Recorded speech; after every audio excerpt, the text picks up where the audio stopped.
i3, 5.9. 6 gen na siya.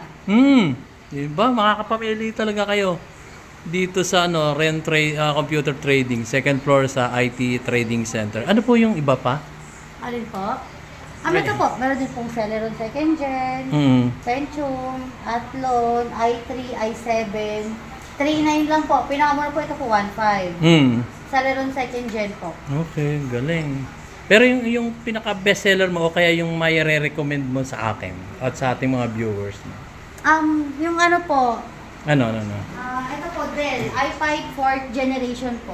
Ano? i5, ito po. i5. Dell. Opo, 4th gen. 8 gig RAM, 500 gig hard drive, 4,500 po. So, ibig sabihin, mas mataas yung specs nito, yung 6.9? Tama ba? Package na kasi siya, sir. Ito. CPU pa lang po. Yung desktop po, system CPU pa Opo, lang. tapos sa monitor, pwede po sila pumili. Meron po kaming mga 17 inches.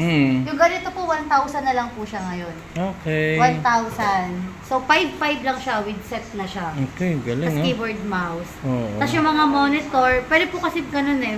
Ito yung gusto nyo CPU, tapos pili lang po kayo ng monitor na kung anong size yung gusto nyo. Like, 22 inches, 1.5 lang po. Pag LED, 2,000. Na 17 inches, 1,000.